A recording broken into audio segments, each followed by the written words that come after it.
Hello viewers, welcome to the channel Chemistry with Adarsh. Myself is Adarsh Kumar and generally we used to discuss chemistry at this channel, but आज हम लोग कुछ ऐसा discuss करने वाले हैं that is very very important at this stage of you guys and I would advise कि parent और बच्चे दोनों वीडियो को साथ में देखें because each one of you must understand the importance of this part. Because क्या होता है when you guys are in 10th class, तो आपको और आपके पेरेंट्स को, इनफैक्ट पेरेंट्स को ज़्यादा ये टेंशन होने लगती है कि मेरा बच्चा फ्यूचर में क्या कर सकता है और मुझे क्या करियर ऑप्शंस उसके लिए चूज़ करने चाहिए और कौन से ऐसे करियर ऑप्शंस हैं जिसमें वो बेटर कर पाएगा. अब ये सारे कन्फ्यूजन पॉइंट्स में we keep on roaming here and there and बहुत सारा टाइम इन्वेस्ट करते हैं और उसके बाद भी कई बार ऐसा होता है अनफॉर्चुनेटली कि at the end of it we are like not having anything in the hands.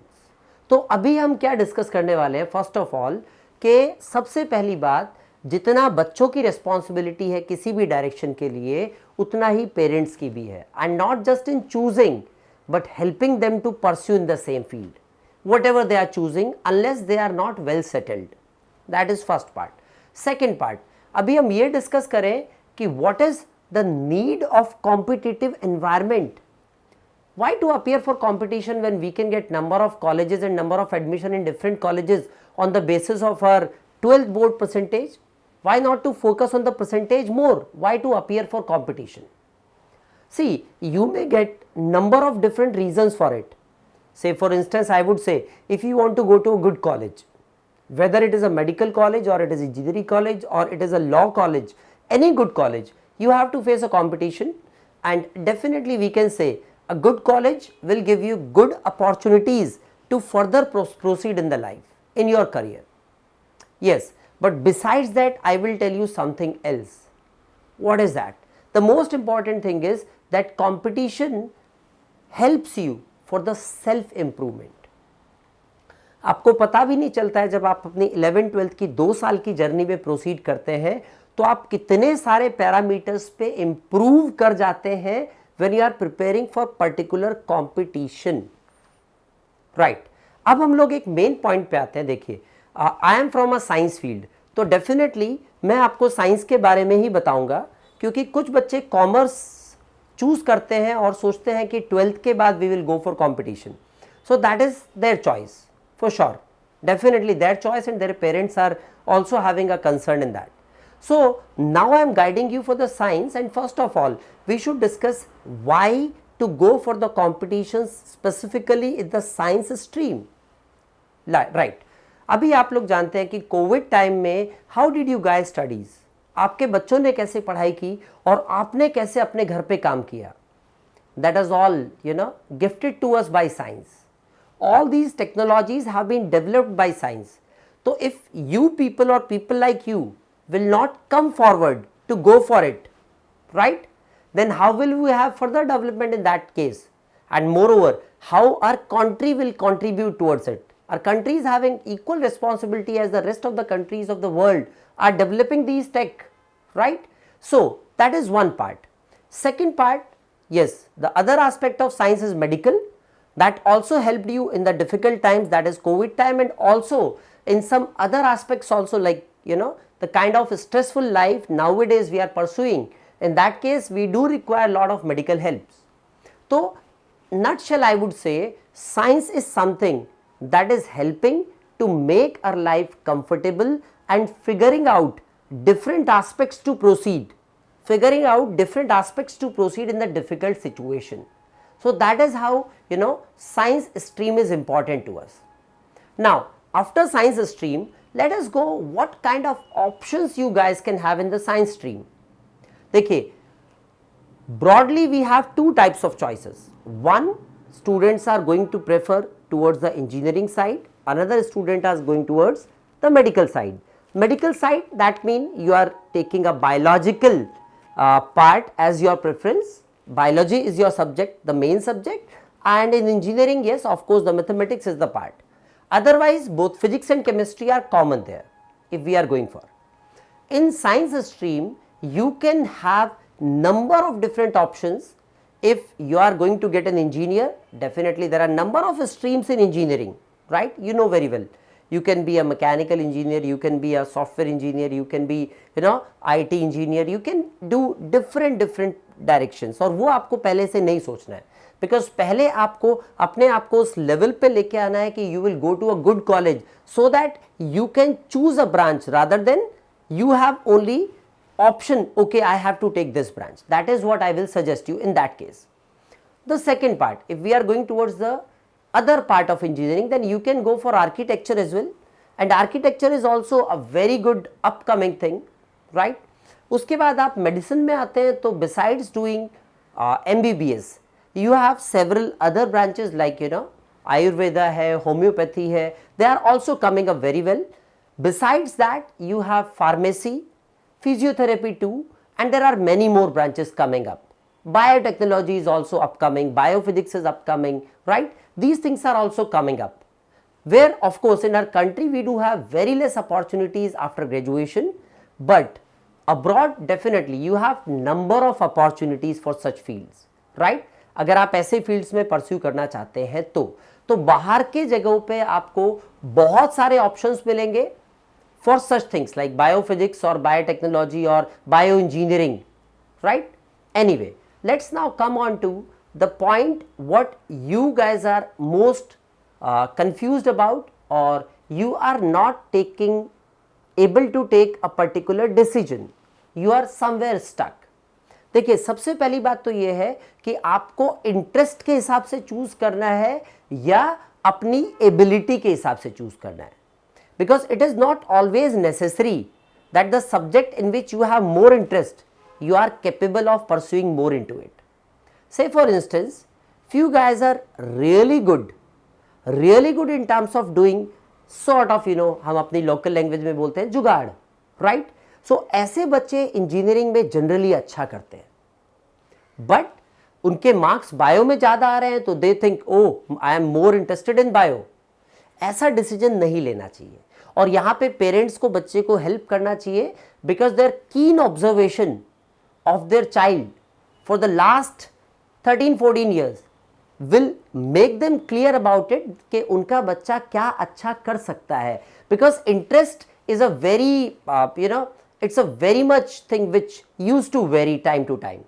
आप एक बच्चे को खिलौना देते हैं, 10 मिनट उसको इंटरेस्ट रहता है, उसके बाद इंटरेस्ट चला जाता है. तो interest is not the main thing. The main thing is what we are capable of doing, what is it we are good at it, right? Please I request you again, आप जो भी keywords मैं बोल रहा हूं वो सबके notes बनाते जाइए. जैसे यहां पे आपको क्या लिखना चाहिए, interest versus ability. That is very important to mention here, right? जब आप कॉम्पिटिटिव एग्जामिनेशंस के लिए जाते हैं तो इंजीनियरिंग स्ट्रीम में बहुत सारे लोग अलग अलग कॉम्पिटिशन्स बताते हैं. जैसे कुछ जेई मेंस की प्रिपरेशन करते हैं बच्चे, कुछ जेई एडवांस्ड की प्रिपरेशन करते हैं बच्चे, उसके बाद कुछ बच्चे बिट सेट की प्रिपरेशन करते हैं, कुछ बच्चे स्टेट लेवल इंजीनियरिंग कॉलेजेस की प्रिपरेशन करते हैं, कुछ बच्चे कुछ और प्राइवेट कॉलेजेस की तरफ जाते हैं. Let me tell you, to be very frank, none of these competition is different as per as your academic aspects are concerned. If you try your best and you are studying physics, chemistry, maths, then you can do equally good in all the competitions. And if you are not doing good, then definitely you are the one जो बच्चे कुछ options में से choose करते हैं. तो अभी आप उस स्टेज पे नहीं है कि आपको बच्चे कुछ ऑप्शंस के बारे में जाना पड़े. Right now you are at an stage where if you choose it then you should try your best. तो what I would suggest, don't think about कि आपको कौन सा एंट्रेंस प्रिपेयर करना है, think about आपको कौन सी स्ट्रीम में प्रिपेयर करना है, because more or less सारा कंटेंट एकेडमिकली सेम है, it is not much different. Then जब आपका सिलेबस पूरा हो जाता है इन द टाइम, उसके बाद आपको खुद ही पता चल जाता है कि what is it, which competition I can do better in. And उतने टाइम में आप बहुत आराम से अपने आप को मोल्ड कर सकते हैं towards any side. Now we are coming on to the medical aspect. देखिए, मेडिकल कॉम्पिटिशन्स में भी अगर आप बात करते हैं तो NEET is the main exam. उसके अलावा कुछ कुछ अलग अलग कॉलेजेस में कुछ एग्जाम्स होते हैं फार्मेसी के लिए या बाकी एस्पेक्ट्स के लिए. तो मेन थिंग इज के preparation is not different. Preparation is the same. और जब तक आप सिलेबस पूरा करते हैं over the period of 2 years, तो आपको पता चल जाता है how much improvement you did in your self, and on the basis of that you can choose that what are the forms you are going to fill it up. Architecture के लिए yes there are few exams called नाटा और बाकी कुछ और exam भी होते हैं, but I would say अगर आप अपने एग्जामिनेशन प्रिपरेशन पे फोकस करते हैं तो आपको इधर उधर बाकी एग्जाम सोचने की जरूरत ही नहीं पड़ेगी। Your main thing is, I will conclude it, 2 तरह की प्रिपरेशन है आपके पास। One, you will go for the medical side, another you will go for the mathematical aspect of the engineering side. You try your best because majority of the syllabus content is same. तो मतलब it's only about the marketing कि मैं एक ही competitive exam के लिए 4 अलग अलग नाम से सेंटर खोल लेता हूं और बच्चे 4 अलग अलग तरह की प्रिपरेशन करने आ जाते हैं। I am not blaming it, but I am just telling you the reality, how it goes. And likewise for the other entrance examination, तो 10th के बाद हमारे कंट्री में प्रिपरेशन के लिए, कॉम्पिटिटिव एग्जामिनेशन के लिए 2 मेजर एस्पेक्ट्स है। One is your medical side and another is your engineering side. You try and choose out of these two on the basis of the parameter I told you, that it is not your interest, it is your ability what you can do better. Now let us come to discuss something more. देखिए क्या होता है, ये video को आपको सिर्फ एक information के पॉइंट ऑफ व्यू से नहीं देखना है। You have to learn some lesson out of it, you have to make few notes out of it, और उसके बाद आपको अपनी एक करियर पाथ को चूज करने के लिए यहां से गाइडलाइंस लेनी है। It is not just some sort of information for you guys, because information के लिए you have number of books. It is definitely my only aim to guide you is कि आप वो चूज कर पाए जहां आप बेटर परफॉर्म कर सकते हैं, right? Now I will say one more thing to the parents specifically. आपकी जिम्मेदारी बनती है कि आपका बच्चा आपके साथ मिलके जो भी डायरेक्शन चूज करता है, आपको वहां अपना रोल पता होना चाहिए। What is your role in that particular preparation? बहुत जगह बच्चे को कॉम्प्रोमाइज करना होता है, सेक्रीफाइसेस करने होते हैं, तो बहुत जगह आपको भी करने पड़ेंगे। And we all are very busy in our life, लेकिन that is also a part of our life. We have to realise it, we have to make it a part of life rather, because it is not completely that एक teacher पे dependent होकर आप सब कुछ कर सकते हैं। No, it's a team work where parent, student and teachers all are a team, right? It's a teamwork. Without taking more time in this video, because we have 2 more videos to come up, I will conclude this thing कि आपको बहुत अच्छे से, बहुत सोच समझ के choose करना है। आपको अपने बच्चे की एबिलिटीज को जज करना है on the basis of your experience of the past 13, 14 और 15 years of the life of your child, और उसके बाद आपको चूज करना है, right? So viewers, in this video only till here. I'm looking forward to see you in the next video. You can subscribe my channel, right? And after subscription, you will get update for the next video, which will definitely we are going to post very soon, because I know it is a very crucial time for all of you to choose a career path for your child. All the very best. Take care.